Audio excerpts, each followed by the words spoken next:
Mari kita lanjutkan ngaji kita.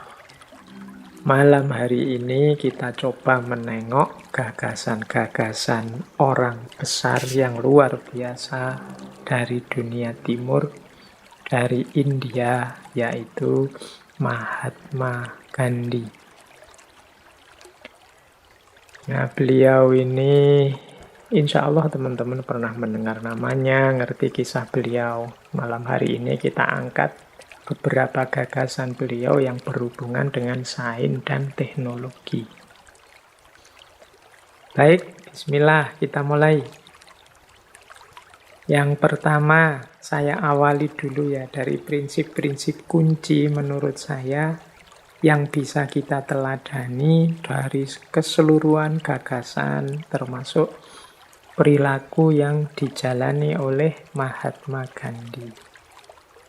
Yang pertama, ini prinsip-prinsip positifnya. Jadi beliau, menurut saya, gagasan-gagasan beliau punya 3 ciri yang jadi kunci dalam hidup. Yang pertama adalah self-control. Yang kedua, self-awareness.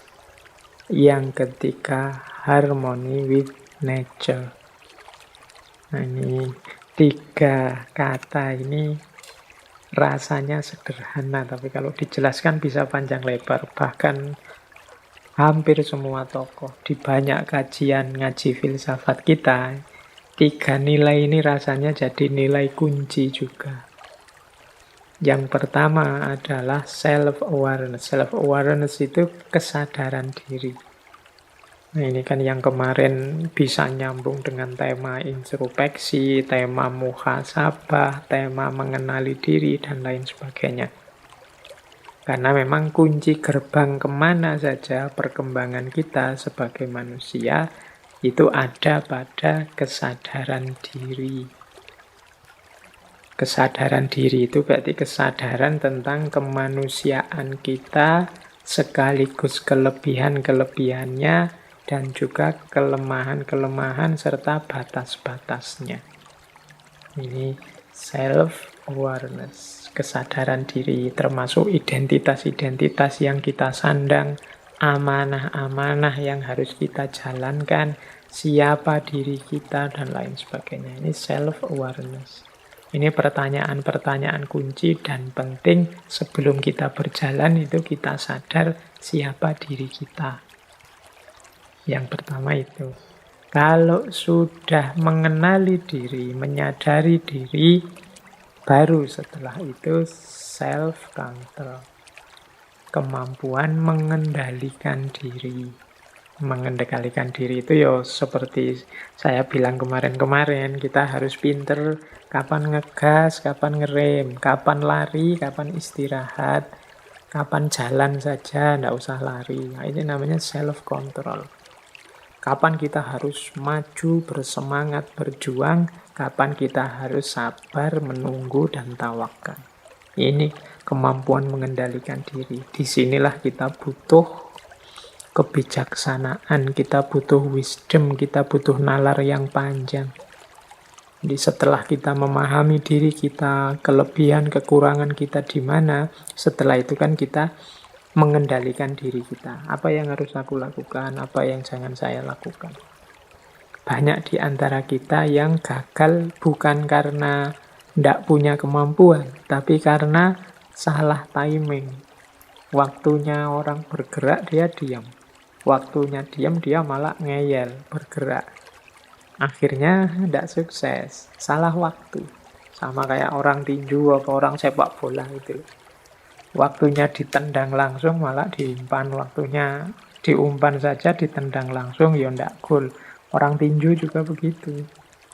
Kapan harus bertahan, kapan harus menyerang, itu kan kita harus pintar. Ini dalam hidup namanya self-control. Jangan mentang-mentang, Pak, saya ini kan orangnya ambisius, Pak. Keinginan saya banyak, berarti saya harus cepet ini. Hidup saya pendek, harus saya maju saja terus. Halangan apapun diterjang. Iya, tapi Engkau juga harus ngerti kapan berhenti sebentar, kapan direm. Kuatirnya kamu maju, tidak peduli kiri kanan, ternyata salah jalan. Ternyata di belakang banyak yang terlewatkan. Orang lain yang berjalan dengan kecepatan tidak seperti engkau dapat banyak. Karena engkau lari terlalu cepat, tidak dapat apa-apa. Disinilah pentingnya self-control. Makanya ini sebentar lagi kita akan mau puasa ini. Puasa itu kan momen kita belajar self-control, menahan diri. Jadi tidak mentang-mentang punya, tidak mentang-mentang bisa, terus dilampiaskan sak pol-pole. Nggak. Kita harus punya kemampuan ngerem, menahan diri, self-control. Jadi seandainya hidup kita ini ada semacam remote controlnya, ya remote controlnya itu diri kita sendiri yang ngatur. Jangan kita di remote control oleh orang lain. Terus yang ketiga, harmony with nature. Jadi bagaimana kita hidup ini yang fitri, yang alami, selaras dalam kedudukan kita di tengah alam semesta. Jangan memposisikan diri di luar nature, apalagi di atas nature. Kita ini bagian dari nature dengan kelebihan dan kekurangan kita sendiri. Jadi ini yang ketiga. Hampir semua ajarannya Gandhi ya, ada karakter tiga ini. Self-awareness, self-control, dan harmony with nature. Harmoni dengan alam semesta. Kalau istilahnya orang Jawa, memayu hayuning bawono. Jadi hidup selaras dengan alam sehingga keindahan kita menyempurnakan, melengkapi indahnya alam semesta. Jadi tidak seperti kemarin yang di toko-toko sebelumnya, kan mereka mengkritik manusia yang tidak harmonis dengan alam semesta. Mereka sewenang-wenang mengeksploitasi alam demi perkembangan teknologi. Sehingga akhirnya blunder karena rusaknya keseimbangan alam, kacaunya harmoni, yaitu nanti merusak kita sendiri, mengacaukan ritme hidup kita sendiri.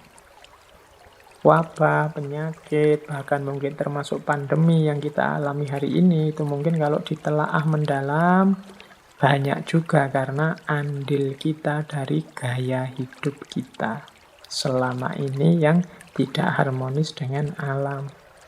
Bahkan seandainya penyakit itu kan bukan ciptaan kita, Pak. Penyakitnya hadir sendiri, ya. Tapi karena gaya hidupmu tidak selaras dengan alam, penyakit yang harusnya sederhana, setiap orang mampu melawan oleh imunitas tubuhnya sendiri, sekarang jadi gawat luar biasa. Mengapa? Karena kita jadi lemah. Mengapa kita jadi lemah? Selama ini gaya hidup kita rusak, kacau. Nah, ini yang diajarkan oleh Gandhi. Makanya Gandhi itu dikenal orangnya sangat-sangat sederhana. Orang selevel beliau itu kan harusnya ya hidupnya, warnanya, auranya itu kemewahan atau kecukupan. Tapi beliau kan kesederhanaan dari cara hidupnya, bajunya, dan lain sebagainya. Baik, ini yang pertama ya. Ini nanti mewarnai gagasan-gagasan beliau tentang teknologi. Yang kedua, ini lanjutannya tentang prinsip hidup. Kalau tadi yang yes, kalau ini yang no. Yang yes tadi 3 ya, prinsip hidup yang diiyakan. Kalau ini yang no.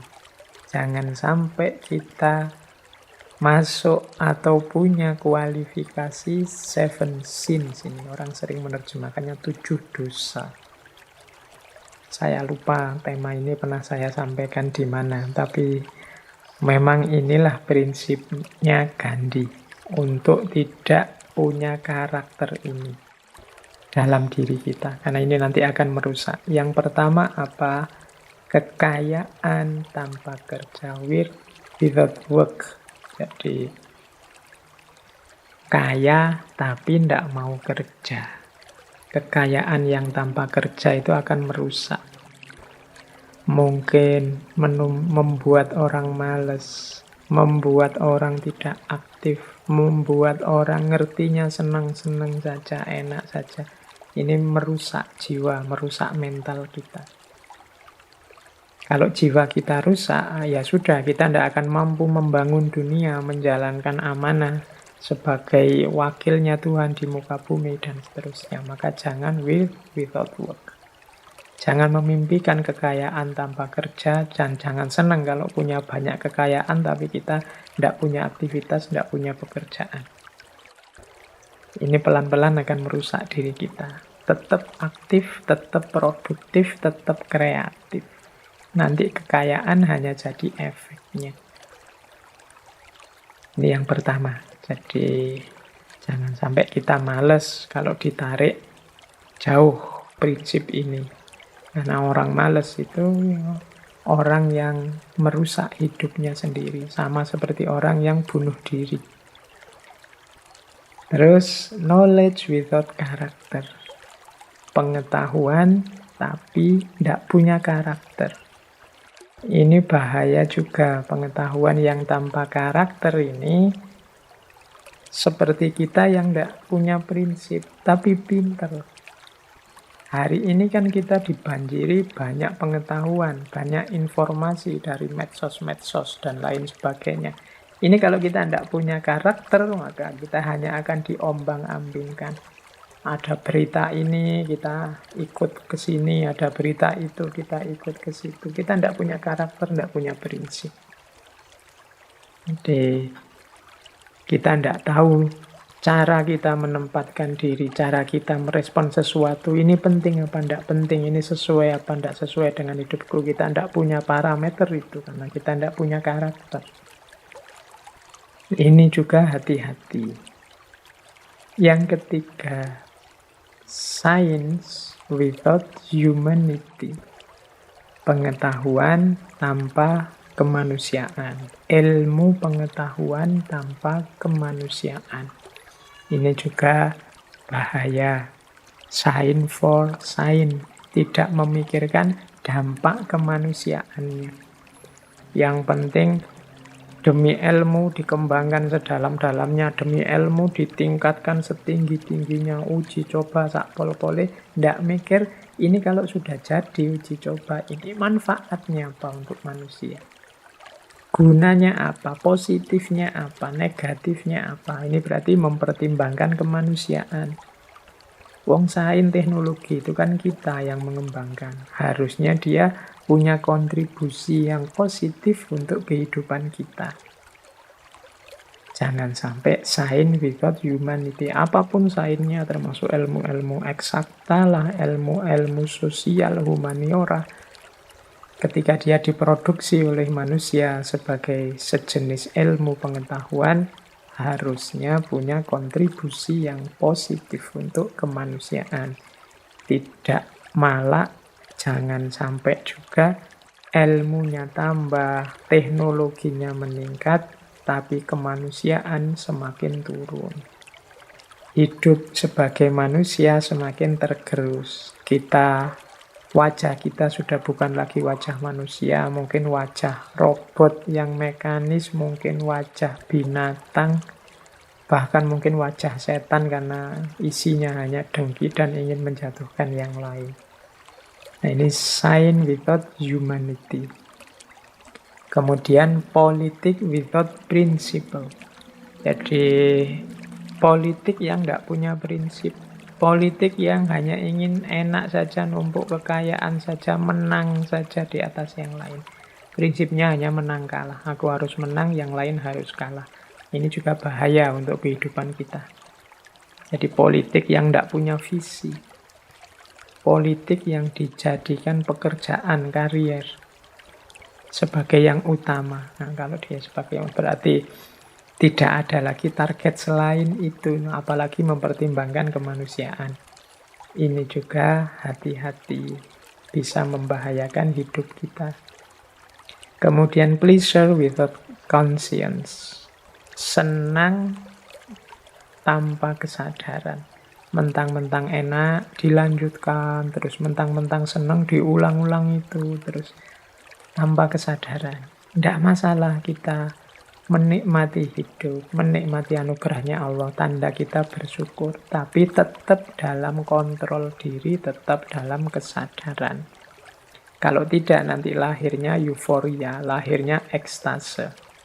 Orang yang tidak sadar dalam kesenangannya, kenikmatannya, kegembiraannya. Sehingga kadang-kadang ucapannya tidak kontrol, perilakunya tidak kontrol, mentang-mentang menang, senang, terus ngomongnya malah menyakiti, perilakunya menyusahkan orang, dan lain sebagainya. Ini jadi diingatkan yang sedang senang tetap sadar ya, tetap ingat diri, sadar diri. Biar tidak masuk ke dalam jebakan pleasure without conscience. Kemudian commerce without morality. Dunia perdagangan, dunia ekonomi, dunia mencari keuntungan yang tidak mempertimbangkan moral. Kalau ini teman-teman mesti sudah paham bagaimana rusaknya, bagaimana tidak indahnya hidup yang kehilangan moralitas. Kehilangan moralitas itu setara dengan kita kehilangan kemanusiaan kita. Jadi commerce without morality. Jangan sampai ada ini karena akan menghancurkan hidup kita. Dan yang terakhir, yang nomor 7, worship without sacrifice. Worship without sacrifice itu menyembah atau sebut saja beribadah. Tapi tidak mau berkorban. Nama lain dari tidak mau berkorban itu tapi tidak ikhlas. Tapi penuh pamrih. Penuh kepentingan-kepentingan. Di titik inilah nanti kalau tidak hati-hati akhirnya amal akhirat digunakan untuk kepentingan sementara duniawi. Amal akhirat yang mulia dijadikan dalih untuk meraih kesenangan dunia yang sesaat, sementara, bahkan negatif. Itu karena worship without sacrifice. Makanya agama itu selalu mengajarkan kita mbok yo ikhlas, mbok yo tanpa pamrih, wong yo segala anugerah yang kita miliki itu bukan karya kita, tapi pemberiannya Allah. Wong berkorban sedikit saja, sholat kan ndak, atau zakat kan, atau puasa kan ndak harus kemudian minta bayaran kontan. Eman-eman, dan seterusnya. Jadi worship without sacrifice itu maksudnya ya mari kita beribadah menjalani agama secara ikhlas. Tidak karena pamrih-pamrih yang sifatnya pinggiran tidak penting. Eman-eman kehidupan mental spiritual kita. Ini juga akan merusak hidup kita. Oke, baik. Jadi ini prinsip yang no ya. Jangan sampai ada ini dalam hidup kita. Kekayaan kita ya hasil kerja keras kita. Pengetahuan ya, ilmu ya, tapi tetap berkarakter dan demi kemanusiaan. Berpolitik tapi kita punya prinsip-prinsip. Kebenaran, kebaikan, keindahan, harmoni yang ingin kita wujudkan dalam kehidupan berbangsa, bernegara. Seneng oke, menikmati hidup oke, tapi tetap harus sadar dalam kendali kesadaran. Berusaha di ranah ekonomi mencari keuntungan boleh, tapi tetap bermoral. Dan beribadah menyembah Allah ya, tapi harus siap berkorban. Tidak semuanya digantungi pamrih-pamrih. Oke, itu ya dasarnya, prinsip-prinsip. Baik prinsip yang yes maupun prinsip yang no. Semoga bisa ditangkap oleh teman-teman. Nah, sekarang kita masuk ke sains dan teknologi. Yang pertama, sekarang kita coba tengok apa sih sains itu di mata seorang Mahatma Gandhi. Gandhi bilang begini, apakah sains itu? Hakikatnya, sains adalah pencarian kebenaran, hukum-hukum dasar yang mengatur alam semesta. Jadi berarti ilmu pengetahuan itu berarti menurut Gandhi ya sebenarnya hasil dari kita mencari, memahami hukum alam ini. Baik hukum materi, hukum sosial, hukum jiwa psikologi, hukum ekonomi, hukum politik. Semuanya kan ada pola-polanya. Kalau bahasanya agama ada sunnatullahnya. Dengan pola inilah alam semesta ini beredar, berkembang. Kita manusia mengejar, memahami pola-pola ini untuk nantinya kita daya gunakan, kita manfaatkan demi kemaslahatan yang lebih luas, lebih besar. Itulah sebenarnya sains. Jadi sains itu tidak sekedar hafalan ilmu dan teori-teori, tapi di balik itu sains adalah upaya pencarian kebenaran. Nah, terus ukurannya dia sukses apa? Ukurannya dia memang pas disebut sains apa? Menurut Gandhi, sains dapat disebut sains kalau mampu memberikan kepuasan sepenuhnya kepada kelaparan tubuh, pikiran, dan jiwa. Jadi sains ini menjawab kegelisahan pikiran, menjawab kebutuhan tubuh, dan memenuhi kebutuhan akan ketenangan jiwa.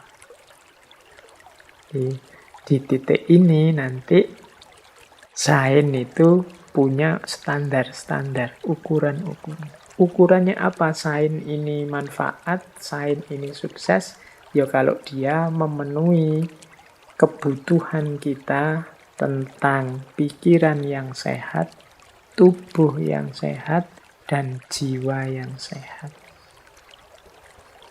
Kalau sains kok malah hanya bikin ruwet pikiran, hanya nambah bingung saja, ya mungkin perlu diformulasi ulang, dikembangkan lagi, biar tidak hanya membuat ruwet pikiran. Atau sains yang membuat capek tubuh, membuat ringkih badan fisik, atau merusak materi, merusak realitas hidup kenyataan, ya berarti dia bermasalah. Atau mengacaukan jiwa kita, menggelapkan jiwa kita, itu juga bermasalah. Jadi menurut Gandhi, sains itu ukurannya 3. Jadi menjawab kelaparan tubuh, menjawab kelaparan pikiran, dan menjawab kelaparan jiwa.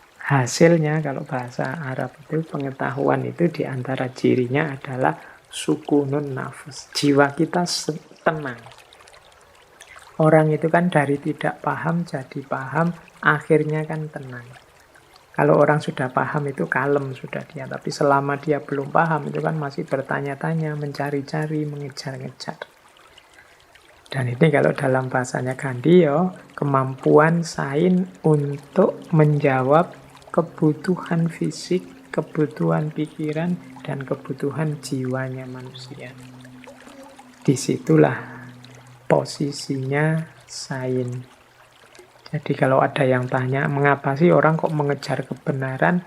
Dia ingin memahami pola-pola dasar yang mengatur alam, ya karena dia ingin hidup dengan tenang, nyaman, terpenuhi tuntutan hidup fisiknya, terpenuhi tuntutan akal sehatnya, dan terpenuhi tuntutan ketenangan jiwanya.